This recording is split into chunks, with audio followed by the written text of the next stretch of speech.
नमस्कार दोस्तों, मैं मुकेश सिंह बरार आपका हार्दिक स्वागत करता हूं स्टडी विद एमआर क्लासेस पर। जैसा कि आपको बताया गया है कि एसएससी जीडी की पीवाईक्यू सीरीज चलाई जा रही है और इसी क्रम में रीजनिंग का अगला वीडियो। आइए हम दोस्तों देखते हैं पहला क्वेश्चन। हमें दर्पण पर रखी हुई आकृति का प्रतिबिंब बताना है और अगर हम प्रतिबिंब देखने जाते हैं तो पहले ऑप्शन को अगर हम चेक करें तो ये वाला अगर देखें तो यहाँ पर क्या है, ये ब्लैक है लेकिन यहाँ पर ये खाली, ये भरा हुआ है और ये खाली है, तो ये वैसे ही गलत हो जाएगा। मतलब ये जो इस साइड आएगा ये भरा हुआ आएगा, तो ये ऑप्शन राइट लग रहा है। लेकिन यहाँ भी देखें ये खाली है तो ये भी गलत हो जाएगा और यहाँ भी ये वाला भी सही दिख रहा है। लेकिन अगर तुम जब इस वाली आकृति को पलटोगे तो ये वाला जो डायग्राम है यहाँ पर ये खाली होगा और ये भरा होगा, मतलब एज इट इज ये खाली होगा ये वाला, तो ये राइट हो जाएगा आंसर और ये गलत हो जाएगा। अगले क्वेश्चन की तरफ बढ़ते हैं। बोला जा रहा है सभी खिलाड़ी लंबे हैं, तो सभी के साथ कितना आता है 200 और जो ऑब्जेक्ट होता है उसके साथ 50 आता है। ठीक है, सभी लंबे छोटे हैं तो ये 100 आ जाएगा और ये कितना आ जाएगा 50 आ जाएगा। कुछ खिलाड़ी छोटे हैं, बोला जा रहा है कुछ खिलाड़ी क्या हैं, छोटे हैं। तो देखो 100 और 50 से हम इनको मिला सकते हैं और कुछ खिलाड़ी छोटे हैं, तो ये पहला निष्कर्ष सही हो जाएगा। लेकिन दोनों पॉजिटिव पॉजिटिव है और पॉजिटिव को मिलाकर आप नेगेटिव नहीं बना सकते, इसलिए गलत हो जाएगा। तो इसमें जो निष्कर्ष केवल एक अनुसरण करेगा। ठीक है, अगले क्वेश्चन की तरफ बढ़ते हैं। अगला क्वेश्चन, रूस की जो राजधानी वो मास्को है, उसी तरीके से मिस्र की राजधानी क्या है, कह रहा है। अगले क्वेश्चन पे बढ़ते हैं दोस्तों। अगला क्वेश्चन हम इन दो को पकड़ लेते हैं। अगर हम इन दो को पकड़े तो देखो ये इस साइड, तो अब यहाँ आएगा तो ये आ गया, अब ये यहाँ आएगा। अब जो अगली आकृति में होगा वो यहाँ पर दिया होगा। ठीक है, तो ना तो ये आकृति होगी, ठीक है, और ये तीनों हो जाएंगे क्योंकि ये तीनों में ये दिए गए हैं, ऐसे ये दिए हैं। ठीक है, तो अगर हम देखें अब एक और इस वाली आकृति को पकड़ लेते हैं, मतलब ये पहले इस साइड को लिए मूवमेंट हो रही है, फिर अब ये यहाँ आ जाएगा और अब ये यहाँ आ गया है तो अब ये यहाँ आएगा। मतलब ऊपर खाली नीचे भरा है, ऐसा चाहिए हमें। तो ऊपर खाली नीचे भरा, तो ना तो ये होगा, ये वाला तो होगा ही नहीं क्योंकि ये दोनों खाली हैं। ठीक है, कहाँ पे चाहिए, सॉरी यहाँ पर, हाँ यहाँ पे चाहिए अपन को। ठीक है, तो ये तो होगा ही नहीं और ना तो ये होगा। तो ऊपर खाली नीचे भरा, केवल और केवल क्या है, केवल ये चौथे वाले ऑप्शन में, तो ये वाला राइट आंसर हो जाएगा। अगले क्वेश्चन पे पढ़ते हैं।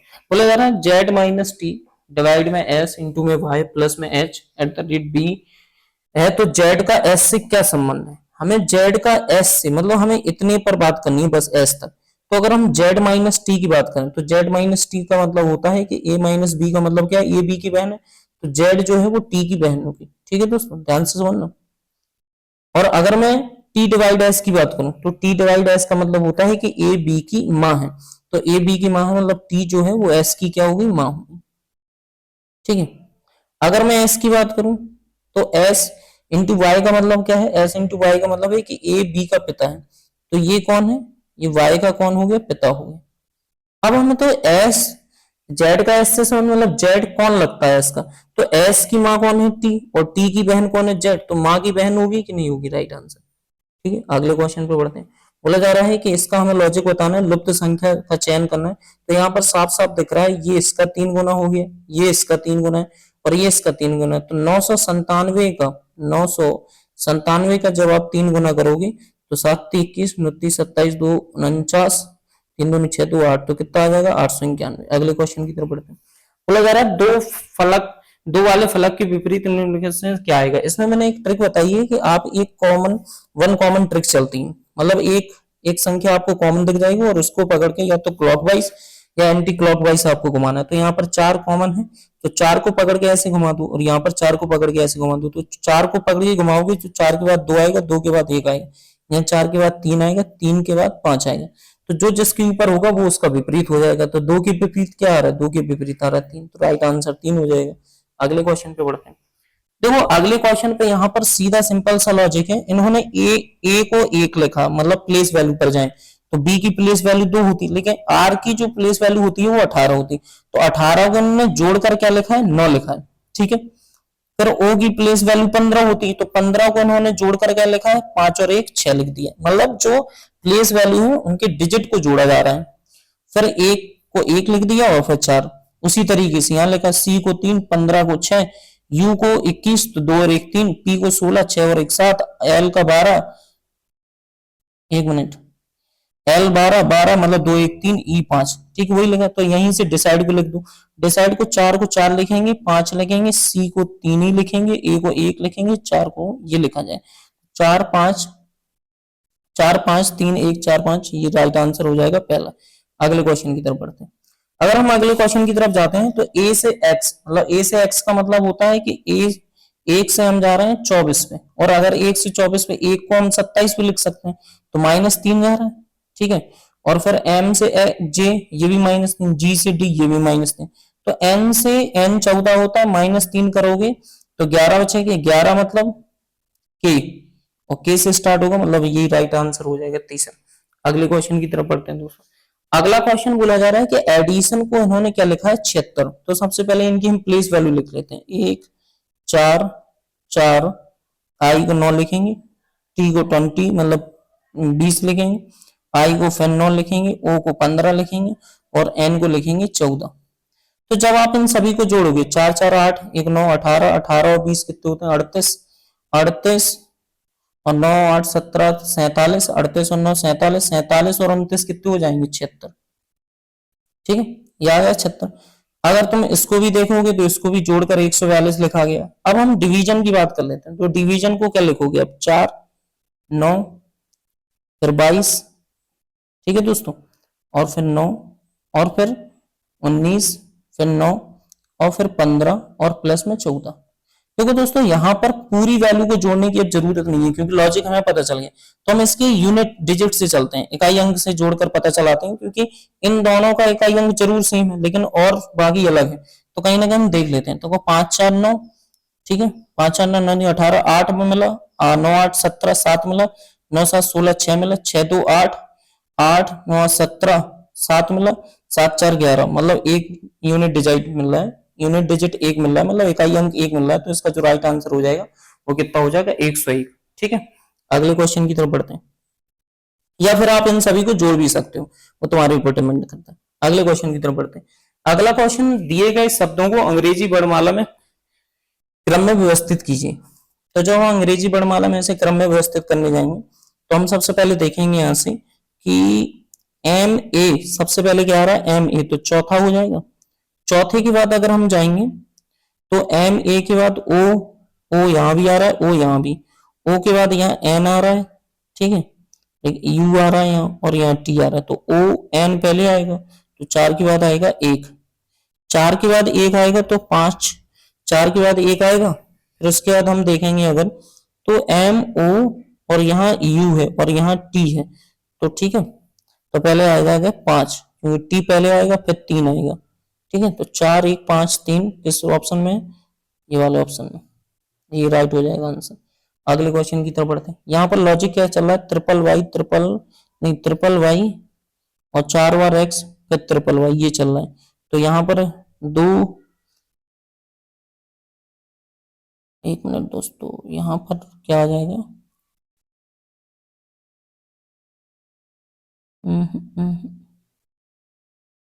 अच्छा बढ़ रहा है यहाँ पर एक्स वाई, फिर डबल वाई, फिर यहाँ triple X triple Y, 4 Y, अच्छा ऐसे चल रहा है। मतलब पहले एक्स वाई, फिर चल रहा है डबल एक्स डबल वाई, फिर चल रहा है ट्रिपल एक्स ट्रिपल वाई, फिर 4 बार एक्स, फिर 4 बार वाई, इस तरीके से चल रहा है। तो अगर हम पहले की बात करें तो पहले में कौन आ जाएगा, एक्स, फिर दूसरे में यहाँ कौन आ जाएगा, वाई, फिर यहाँ पर वाई आ जाएगा 1 2, फिर यहाँ पर क्या आ जाएगा एक्स, और फिर क्या आ जाएगा वाई। तो राइट आंसर हो जाएगा चौथा इसका। अगले क्वेश्चन पे बढ़ते हैं दोस्तों। दिए गए दो चिन्हों को आपस में बदलने पर निम्नलिखित में से कौन सा समीकरण सही हुआ, हमें ये चेक करना है, ठीक है। तो अगर हम पहली की बात करें तो माइनस की जगह हमें बराबर लगाना है, ठीक है, और बराबर की जगह हमें क्या लगाना है, माइनस। देखो ये तो कैसे भी नहीं करके हो पाएगा, क्योंकि 5 दूनी ये हो जाएगा 10, तो ये 2 हो जाएगा, और ये 4 3 12, 4 3 12 हो गए। अब तुम माइनस की जगह लगा दो बराबर, और ये 2, ये कैसे हो जाएगा, 12 2 14, और यहाँ 0 आ रहा है, तो ये पहला तो वैसे ही गलत हो गया। अगर हम दूसरे की बात करें तो प्लस और माइनस को चेंज करना, तो ये 5 दूनी 10 तो बनाएगा ही बनाएगा, ठीक है, ये माइनस हो जाएगा, और ये 12 बनाएगा, और ये प्लस हो जाएगा, क्योंकि भाई प्लस और माइनस को ही तो चेंज करना है। तो वो तो 12 बनाएगा बनाएगा, और ये बनाएगा 2, तो 12 और 2 2 4, 12 में से 4 घटाओगे तो तब भी 0 नहीं आएगा, तो ये भी ऑप्शन गलत हो जाएगा। अगर हम यहाँ देखें तो ये भी गलत हो जाएगा। हम चौथे की बात कर लेते हैं। चौथे में हम देखेंगे तो ये 2 बनाएगा, ये प्लस रहेगा, ठीक है, और मल्टीप्लाई की जगह क्या आ रहा है, माइनस, और माइनस की जगह क्या आ रहा है, मल्टीप्लाई। तो ये सबसे पहले 3 दूनी ये 6 बना दिए, 4 2 6, 6 में से 6 जाएंगे कितना आ जाएगा, 0। तो राइट आंसर हो जाएगा चौथा। अगले क्वेश्चन पे बढ़ते हैं। बोला जा रहा है क्यू वाले फलक के विपरीत फलक क्या आएगा। तो यहाँ पर हम देखें तो वन कॉमन ट्रिक लग रही है, और वन कॉमन ट्रिक में है क्या, पी। तो पी को पकड़ के घुमा दो क्लॉकवाइज ऐसे, यहाँ से, तो पी को घुमाओगे, तो P को घुमाओगे, P के बाद Q आएगा, Q के बाद X आएगा, तो यहाँ P को घुमाओगे तो M आ जाएगा और R आ जाएगा। पूछा क्या था, Q के विपरीत, तो Q के विपरीत क्या हो जाएगा, M। अगले क्वेश्चन पे बढ़ते हैं दोस्तों। अगला क्वेश्चन जो आपसे पूछा गया है कि आपस में बदलकर निम्नलिखित में से समीकरण होगा। पहले उसको ऑप्शन को ले लेते हैं। बराबर की जगह प्लस और प्लस की जगह बराबर करना है, तो 18 डिवाइड में 3 माइनस में 5, बराबर की जगह हम प्लस करेंगे, 10 इंटू में 2 और बराबर में 21, क्योंकि प्लस की जगह बराबर करना था। तो ये 6 आ जाएगा, ये 5 और ये कितना आ जाएगा, 20। 20 और 6 26, 26 में से जैसे ही आप 5 घटाओगे, 26 में से जैसे ही आप 5 घटाओगे 21 पाओगे, तो पहला ऑप्शन राइट हो जाएगा। अगले क्वेश्चन की तरफ बढ़ते हैं। अगला क्वेश्चन बोला जा रहा है कि 5 व्यक्ति हैं, ABCDE एक वृत्ताकार मेज में चारों ओर केंद्र की ओर मुख करके बैठे हैं। C जो है ना ए का निकटतम पड़ोसी नहीं है, B जो है ना E के बाईं ओर दूसरे स्थान पर है, B, तो B यहाँ बैठ गया, E के बाईं ओर दूसरे स्थान पर। A जो है ना E के दाईं ओर दूसरे स्थान पर है, तो A यहाँ बैठ जाएगा भैया, ठीक है। और उसने पहले बोला कि C जो है ना A का निकटतम पड़ोसी नहीं, तो C यहाँ बैठेगा नहीं, तो C यहाँ बैठ जाएगा। बच क्या रहा है, D, तो D यहाँ बैठ गया। C के ठीक बाईं ओर कौन है, तो C के ठीक बाईं ओर B है, तो इसका जो राइट आंसर हो जाएगा वो B हो जाएगा। अगले क्वेश्चन पे बढ़ते हैं। ये कुछ इस तरीके से ऐसे में उठ रहा है, फिर ये ऐसे, फिर ऐसे हो रहा, अब ये ऐसे, तो अब ये इस तरफ को ऐसे मुड़ेगा, इस तरफ को, तो ना तो ये होगा राइट आंसर, ना ये होगा, ना ये, क्योंकि इस तरफ को मुड़ने का तरीका एक यही है, तो इसका जो पहला ऑप्शन हो जाएगा ये राइट हो जाएगा। अगले क्वेश्चन पे बढ़ते हैं दोस्तों। ये अच्छा क्वेश्चन है थोड़ा सा। 50 49 53, 50 49 53 और 26 और 42। तो अगर हम इसमें डिफरेंस देखें तो ये -1 का डिफरेंस आ रहा है, यहाँ पे देखें तो ये +4 चल रहा है, फिर यहाँ पर देखें तो ये माइनस का कितना चल रहा है, 27, और यहाँ पर देखें तो ये प्लस का चल रहा है 16, ठीक है। अगर हम देखें तो इसे हम 1 का क्यू मान लें, इसे हम 2 का स्क्वायर मान लें, तो फिर ये 3 का क्यू है, फिर ये 4 का स्क्वायर है, तो अब क्या आएगा, 5 का क्यू, ठीक है। अब क्या आना चाहिए, 5 का क्यू, और जो 5 का क्यू आएगा वो आएगा माइनस लेके, क्योंकि प्लस के बाद माइनस, और 5 का क्यू मतलब 125, और 42 में से जैसे ही आप 125 घटाते हो तो भाई यूनिट डिजिट घटा दो, 5 में से 2 जाएंगे, कितने बचेंगे, 3, अच्छा 2 है, तो 183 राइट आंसर हो जाएगा इसका। घटाओगे आप तो कितना पाओगे आप, 83। अगले क्वेश्चन पे बढ़ते हैं। तो अगर यहां से देखा जाए तो V से W, W से X एक बढ़ रहा है, तो T से U, और पहला ऑप्शन U, ये राइट हो जाएगा। अगले क्वेश्चन की तरफ बढ़ते हैं। बोला जा रहा है एक परिवार 8 सदस्य MNPQRTU एक शादी पार्टी में जा रहे हैं, सभी रात में खाने के लिए वृत्ताकार मेज में चारों ओर केंद्र की ओर मुख करके बैठे हैं, परंतु जरूरी नहीं है इसी क्रम में। बोला जा रहा है जो M है, जो O है, वो M की दाईं ओर से तीसरे स्थान पर है, तो ये बैठ गया O, ठीक है। O जो है ना भैया Q के विपरीत है, तो Q कहाँ बैठेगा, Q बैठेगा यहाँ, ये बैठ गया Q के विपरीत, ठीक है। तीसरे स्थान पता है, दूसरे दाईं ओर से तीसरे स्थान पर, एक मिनट गलत कर गया, O यहाँ आएगा और फिर उसके बाद Q यहाँ आ जाएगा, ठीक है, क्योंकि इसका विपरीत होगा।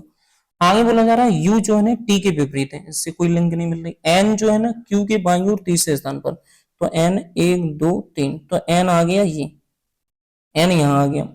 P जो है ना M के बाईं ओर दूसरे स्थान पर, तो P जो है ना M के, तो ये P आ जाएगा, क्योंकि M यहाँ है, तो P जो है ना M के बाईं ओर दूसरे स्थान पर, ठीक है। R जो है ना T के, R जो है ना T के दाईं ओर बैठा है, R जो है ना T के दाईं ओर बैठा है। अब देखो मेरी बात समझे, यू और टी को बैठाने का तरीका, यू और टी एक दूसरे के विपरीत है, तो यू और टी यहीं बैठ सकते हैं क्योंकि एक दूसरे के विपरीत है। लेकिन उसने ये बोला था कि आर जो है टी के बाईं ओर बैठा है। यहां अगर तुम टी को बैठा लो तो फिर तुम आर को नहीं बैठा पाओगे, इससे अच्छा टी यहां बैठा लो और टी के दाईं ओर बैठा है आर, और यहाँ कौन बैठ जाएगा, यू बैठ जाएगा। ठीक है।